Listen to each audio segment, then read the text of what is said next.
Alors, mon amour, alors c'était bien ton spectacle? Je te présente le docteur Krombach. C'est le papa de Lena, qui est dans la même classe que Kalinka. Oui, elles sont très amies, je crois. Oui, ils s'entendent très très bien. Lena ne me parle que de Kalinka. Salut papa. Bonnes vacances, ma chérie. Oui, toi aussi.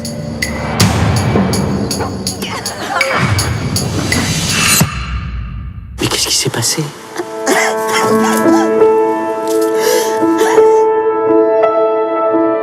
Pourquoi t'étais là le jour de l'autopsie? Je suis médecin, je voulais m'assurer que tout se passe bien. Arrête de mentir, qu'est-ce que tu lui as fait? Kalinka était comme ma fille.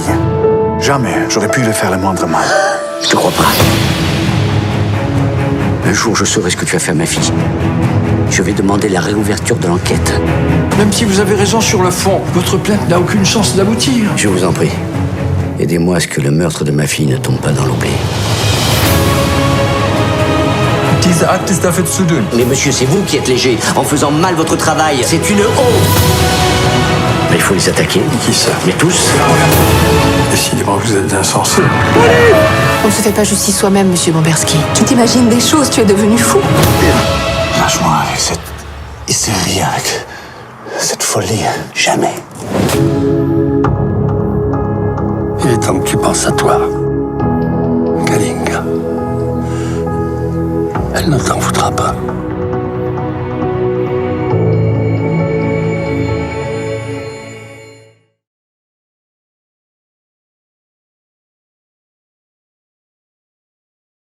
Oui, moi j'ai pas de problème avec la justice, enfin, pour l'instant j'en ai pas.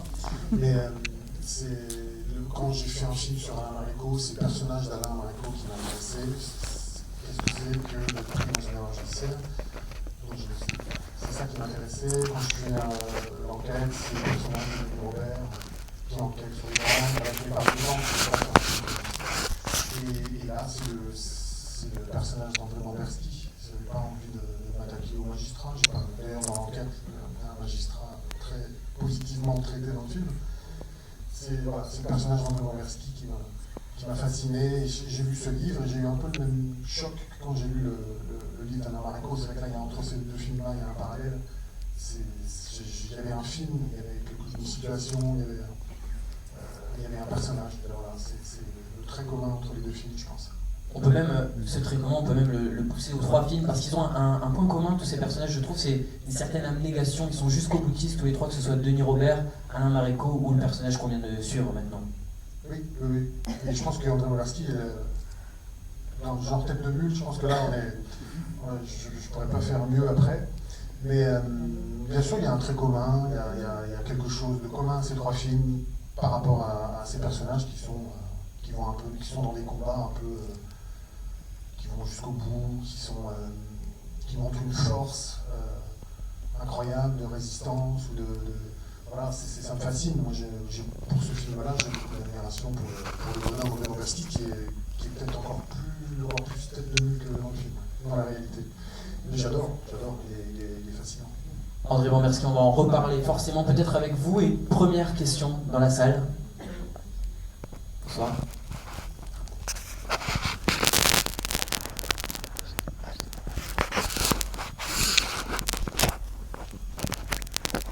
Bonsoir. J'ai beaucoup aimé le film parce que ça fait longtemps que je m'intéressais à l'affaire Bamberski. J'ai vu des émissions à la télévision. Alors vous m'excuserez, ma première question n'est pas d'ordre cinématographique, on y viendra après. Je crois me souvenir que Dieter Krombach est mort en prison, non? Non, il n'est pas mort, il est en prison, souvent en France, mais il n'est pas mort. Il n'est pas mort? Non. Je croyais. Voilà, je crois, bon, j'en suis quasi certain. C'était l'épilogue éventuel hors film, voilà. Non, il est en prison, il a été condamné, donc là ça on vient de le lire à la fin, en 2011 je crois, donc du coup il est condamné à 15 ans, donc certainement peut-être cette fin...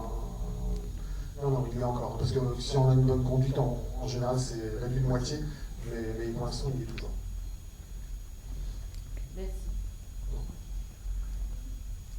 Une nouvelle question, une remarque peut-être sur le film.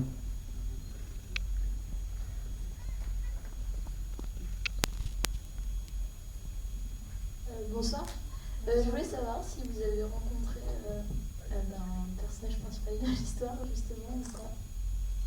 Oui, bien sûr, il a écrit le livre, on l'a rencontré avec le scénariste plusieurs fois, je l'ai tenu au courant du scénario. Non, bien sûr, je fais toujours ça. Enfin, quand on s'attaque à des histoires comme ça, on est particulièrement attentionné avec la personne qui a vécu cette histoire-là. Donc, voilà, il y a tout un travail qu'on fait ensemble. Voilà. Mais André, quand j'ai fait mon premier film avec Alain Marécou, j'étais beaucoup plus proche d'Alain. André Bamberski nous tenait un peu à distance. Donc je l'ai beaucoup moins vu qu'Alain Marécou. Mais c'est lui qui maintenait cette distance, qui en fait était une espèce de truc pour se protéger. Mais en fait, je me suis rendu compte au fil du temps qu'il était finalement très accessible. Voilà. Et c'est quelqu'un qui s'est tenu un peu à l'écart du film. Il a assisté, je crois, à une projection du film. C'était lundi dernier, c'était la première fois depuis 34 ans qu'il rentrait dans une salle de cinéma. Il n'était pas retourné depuis 34 ans. Qu'est-ce qu'il a pensé du film? Comment il a réagi? Il avait découvert déjà cet été une copie de travail. Il l'a vu en public dans un cinéma, effectivement, la semaine dernière. C'était un peu le début de la tournée qu'on faisait là-bas, évidemment, pour lui rendre hommage. Et non, je crois qu'il est satisfait du film. Et vous avez vu que pour le satisfaire, il faut s'accrocher.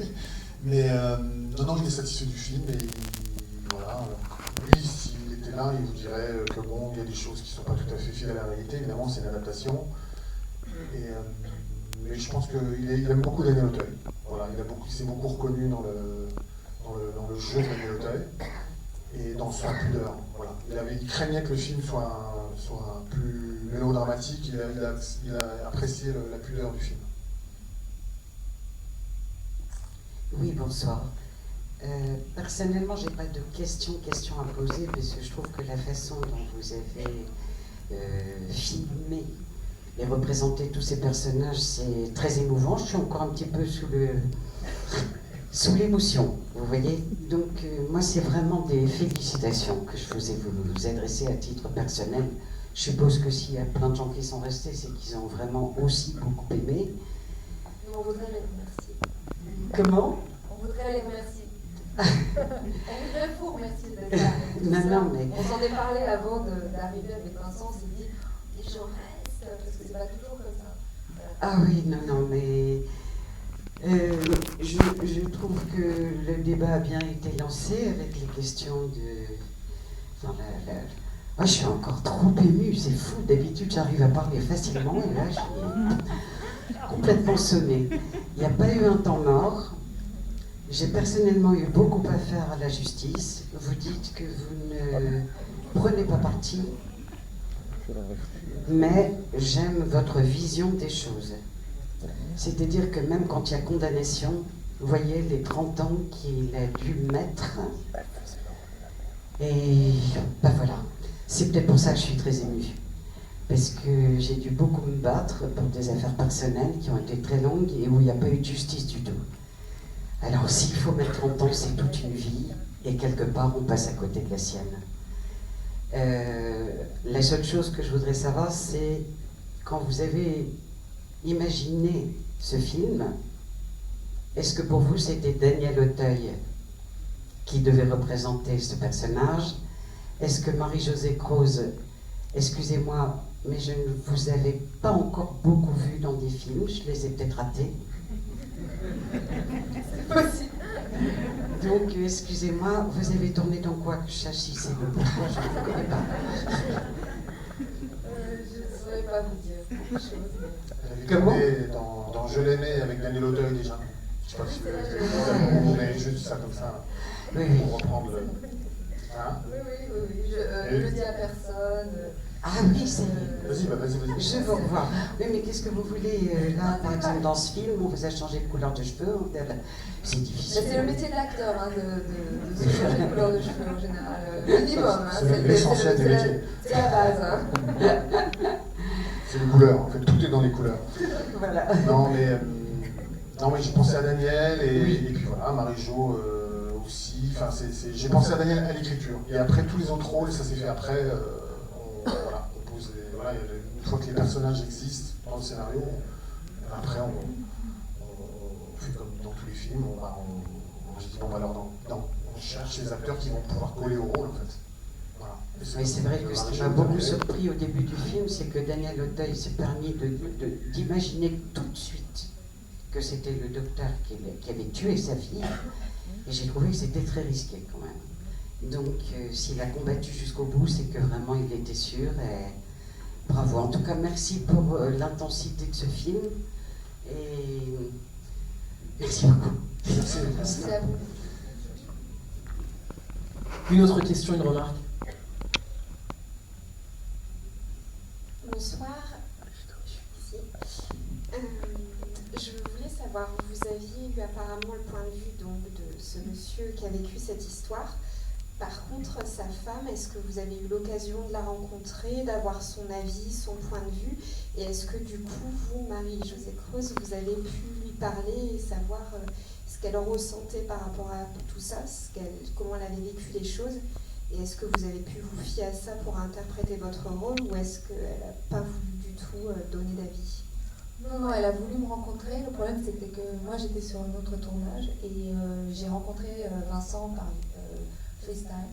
On s'est rencontrés alors que je finissais un autre film et j'ai enchaîné. Donc ça, c'est des choses qui peuvent arriver. En revanche, je n'ai pas éprouvé de manque. Si j'en avais éprouvé, je me serais organisée autrement, mais il me semblait qu'avec le scénario, ensuite avec Vincent m'avait fourni aussi tous les documents de police, les interrogatoires qu'elle a suivis, ça, plus le bouquin de Bomberski, je me suis fait une assez bonne idée, je pense. Vincent l'avait rencontré, lui, par ailleurs, donc il m'a expliqué un peu le genre de conversation qu'ils avaient eu à ce sujet-là. Et après, j'ai fait comme tout personnage, c'est-à-dire que je ne l'ai pas jugé, c'était une femme que je connaissais, quoi. C'est-à-dire que, contrairement à beaucoup d'autres personnages que j'ai joués, celui-ci était diamétralement opposé à ma nature personnelle, profonde. Par contre, je connais énormément de gens comme cette Dani, quoi. Il y a des gens qui sont dans peut-être un déni, parce qu'ils veulent que la vie se passe bien, parce qu'ils veulent que tout aille bien. C'est une femme qui, pour moi, a fait ce choix-là et elle pense intimement que son mari est en colère parce qu'elle l'a quitté pour un autre. En gros, c'est ça qui est l'avantage Bomberski à ses yeux, parce que tout ce qu'il peut lui dire, elle ne veut pas le croire. Et aussi, elle a envie que tout aille bien, elle a envie que cette vie soit réussie. Ensuite, cet homme est très charismatique, c'est un médecin illustre en Allemagne, donc on ne peut pas imaginer qu'un tel personnage, avec la beauté, l'intelligence, le charisme, puisse commettre des actes comme ça. Donc elle ne veut pas l'entendre. Donc c'est un ennemi, c'est quelqu'un qui a refusé de voir la réalité pendant très longtemps. Et ça, il m'a semblé que j'étais capable de le jouer sans même rencontrer cette femme. Mais peut-être que je me suis trompée, je ne sais rien, mais on ne sait jamais. Je le regrette maintenant, aujourd'hui, des fois j'y pense, je me dis, j'aurais dû trouver le temps pour aller la rencontrer, c'était à Pau, je crois qu'elle était. Dans le coin. Voilà, mais moi j'étais en Finlande en train de tourner un autre film, donc c'était très compliqué. Voilà. On vient d'évoquer la préparation du tournage pour Marie-Josée. Pour vous, Vincent, ça a été quelque chose aussi? Je crois que vous avez d'ailleurs assisté au procès du docteur, par exemple. Oui, j'ai assisté très peu au premier et un petit peu plus au deuxième à Créteil, le procès en appel. J'ai aussi assisté au procès de Mulhouse où André a été jugé. Et voilà. Et j'ai rencontré, pour répondre aux questions, la maman de Kalinka une journée avec le scénariste, Julien Rapneau. On a passé une journée avec elle. Et ça, du coup, le film croise un peu deux récits, le témoignage d'André et aussi un petit peu celui de la maman de Kalinka. Voilà. C'est des beaux moments parce qu'elle n'a jamais parlé à des journalistes et tout. On lui disait, mais nous, on n'est pas des journalistes, on ne cherche pas le scoop, on veut juste parler avec vous. Et c'était une belle journée qu'on a passée avec elle. Une nouvelle question, bonsoir. Et elle nous a dit ce qu'elle n'a jamais dit à son mari, qu'il avait eu raison. Mais elle ne peut pas lui dire à lui, par exemple. Elle nous a dit des choses comme ça. Parce que dans la vie, ils sont comme dans le film, quoi. Ils ne se parlent plus trop, quoi. Pas du tout. Bonsoir. j'ai beaucoup aimé le film, ça a été très très prenant et émouvant parce que on ressentait un peu ce que ressentait Daniel Auteuil dans le film. Et ensuite, j'ai beaucoup aimé au niveau de la réalisation et du montage. Il n'y a pas de longueur dans ce film. On est très pris du début à la fin, en fait. Et on voit rapidement les années, en fait. Voilà. Et une deuxième question par rapport aux faits divers que j'ai déjà entendu à la télé, vu à la télé. Et effectivement, c'est un fait divers assez diabolique. Hein. Et je comprends qu'on puisse... J'ai même été étonnée qu'il y a eu un film là-dessus, et je suis venue vraiment en découvrant que c'était sur cette histoire, en fait. Et moi, j'aimerais savoir, est-ce que vous avez eu un contact avec le docteur, si vous lui avez envoyé un courrier lorsqu'il était en prison ou autre? Et est-ce que dans ce fait divers, dans la réalisation, dans le film, est-ce qu'il y a un peu de fiction? Alors, ça fait 3 questions. La première, le montage. Après, je vais oublier les deux. Alors, dans la deuxième question, c'est est-ce que j'ai rencontré Combat? Non. Je n'ai même pas envie de m'étaler là-dessus. Je l'ai vu au procès, j'ai vu comment il se défendait. Donc là, je l'ai vu et j'ai vu son système de défense. Donc voilà, j'en avais assez vu. Et la dernière, c'était... Alors, le montage, j'y reviendrai. Et la dernière, c'était... Est-ce que dans cette réalisation qui est basée sur des faits divers, vous avez intégré quelques fictions? Il y a la fiction, bien sûr, évidemment, toujours. Quand on adapte comme ça, il y a toujours de la fiction. Il y a des choses qui sont inventées, les choses ne se sont pas passées à l'endroit. Enfin, vous voyez, tout est... mais la trame juridique, on va dire, elle est réelle. Voilà, ils ne se sont jamais croisés au cimetière. Vous voyez ce que je veux dire? Tout ça, c'est de la fiction. Mais en tout cas, c'est inspiré. On essaie d'être plus juste, voilà. Mais tout en faisant du cinéma, on est obligé. Dans la vraie vie, André s'est pas séparé de sa deuxième compagne. Nous, voilà, on avait envie de l'isoler dans le film, de le radicaliser, là, c'est du cinéma. Dans la réalité, André Bamberski, les gens dans le village ont commencé à pas s'inquiéter de lui, mais à être sensibles à son histoire. Il y a eu une association qui a remercié dans le film. Donc moi je voulais pas mettre ça dans le film parce que je voulais qu'il soit seul jusqu'au bout. Voilà, ça c'est de la fiction. Et le montage, pour répondre vite, ça me fait plaisir parce que sur ce film, tout le monde remarque le montage. Et ça me fait plaisir parce que ça fait 4 films que je fais. Et j'essaie de pousser le montage le plus loin possible. Et je crois enfin avoir trouvé comment il faut faire. Et voilà, donc parce que c'est pas une réalisation, mais donc je monte le film avec un monteur. À un moment, je ne sais plus quoi faire, je perds un peu pied, je donne à une autre monteuse. Je m'en vais pas, mais je déprime tout seul chez moi à la maison pendant un mois parce que je me dis je ne vais jamais y arriver. Et puis cette personne donc reprend les choses, etc. Elle me remontre le film et là, avec ce qu'elle a fait, j'ai pris du recul et je rebondis sur ce qu'elle a fait et ça me relance pour finaliser le montage avec une autre personne encore. Voilà. Et parce que dans une tradition dans le cinéma français, c'est que les monteurs, il y a un monteur et en fait très vite, ils n'ont plus de recul ni l'un ni l'autre. Et il faut casser ça, quoi. Et donc les monteurs ne le pas en général, mais parce que je casse ce truc qui était un peu sacro-saint dans le cinéma. Mais je pense que je ferai toujours comme ça en fait. Et du coup, on arrive voilà, et les gens remarquent le montage, le grand public remarque le montage, donc ça fait plaisir. C'est pour ça que je me suis permis de m'étaler un petit peu. On remarque des choses sur le montage.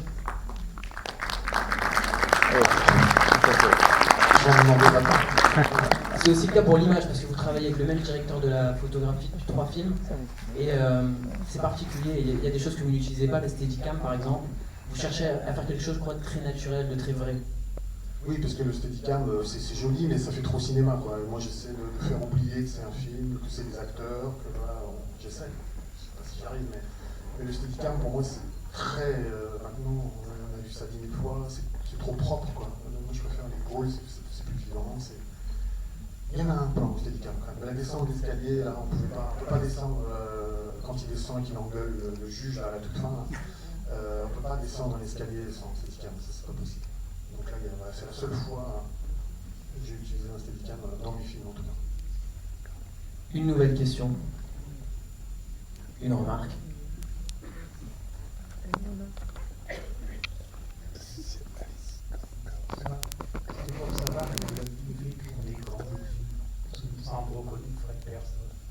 Oui, oui, c'est vrai qu'il est du coin. Il est du coin, Fred. Et ben, c'est terrible. Il est. Tu te rappelles, hein, la scène du déjeuner, voilà. Et en fait, il est décédé 15 jours après cette scène-là. Il était très fatigué, très fatigué. Et on s'est vraiment posé la question, parce qu'on voyait déjà dans les essais qu'il était venu faire à Paris, qu'il était très fatigué. Et, bref, on s'est vraiment posé la question. L'agent a dit mais non, il n'y a pas de problème. Et en fait, il avait très envie de faire le film. Donc du coup, on s'est lancé, mais c'est vrai que ce jour-là, il était pas tant la scène du déjeuner, mais la scène sur le banc et tout, c'était dur. Même pour faire les quelques pas qu'il faisait et tout, c'était compliqué. On l'a tourné en automne 2014, c'est ça? Ouais. Automne 2014, on est en 2016, non, c'est ça. Un beau clin d'œil à Fred Persson qui est né effectivement en fait à Autrey. Une nouvelle question, un commentaire sur le film.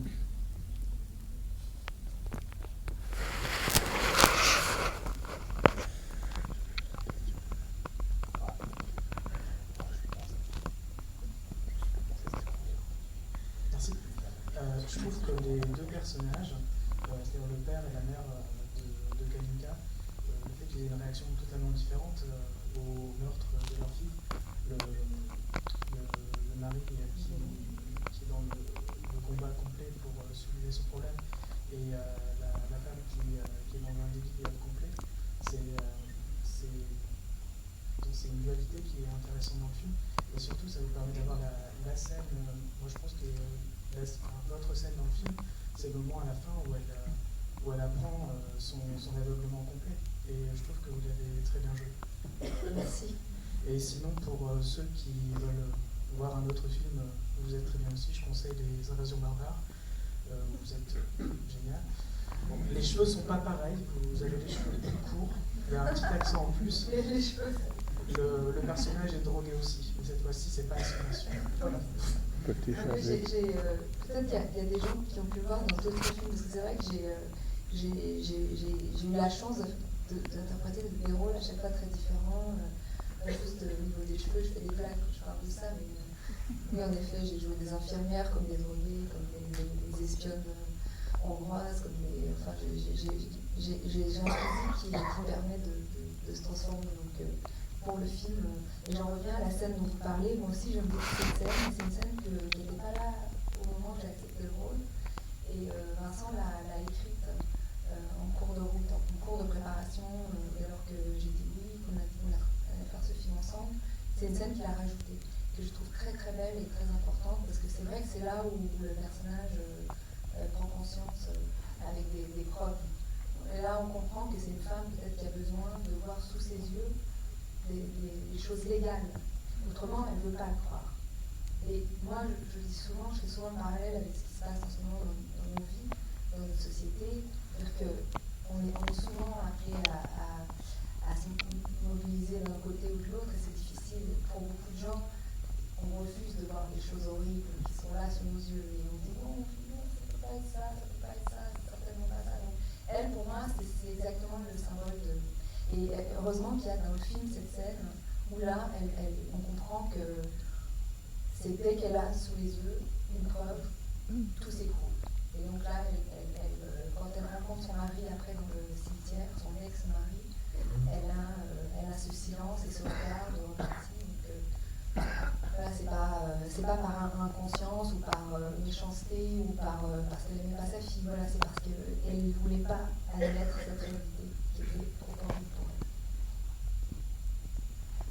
Et c'est en buvant un café avec Marie-Jo, on parlait du rôle, la première fois que je l'ai rencontrée, et puis en parlant avec elle, je me disais, il manque une scène sur ce personnage, je sens tout à fait, c'est notre rencontre qui a provoqué ça, c'est bizarre, hein. Et voilà, et j'ai pensé à parce que c'est tiré de procès-verbaux et tout ça, donc c'est très fidèle encore à la réalité, et c'est de boire un café Marie-Jo, parce qu'elle avait changé de couleur. Elle est tellement petite.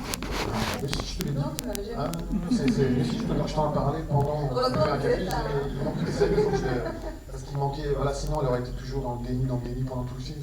Il fallait quelque chose et ça correspond en plus totalement à la réalité. Une nouvelle question pour Vincent Garanc ou Marie-Josée Croze.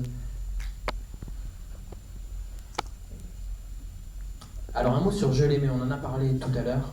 Ah, je vais savoir.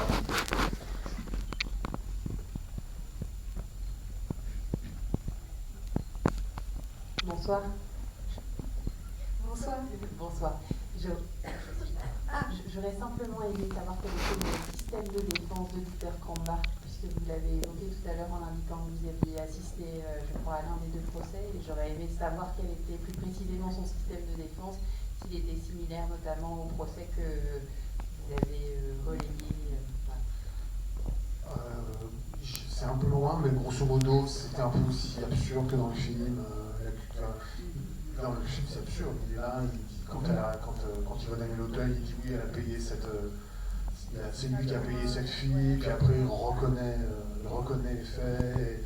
Et de ce procès-là, vous avez vu, après moi j'ai vu des images de lui qui est interviewé après le procès, qui dit mais non, mais il continue à dire que cette fille est folle, qu'est-ce qu'il dit, elle était consentante. Voilà, il dit elle était consentante, alors que tout le procès, c'était ça, c'est la défense de Krambach, c'est mensonge sur mensonge.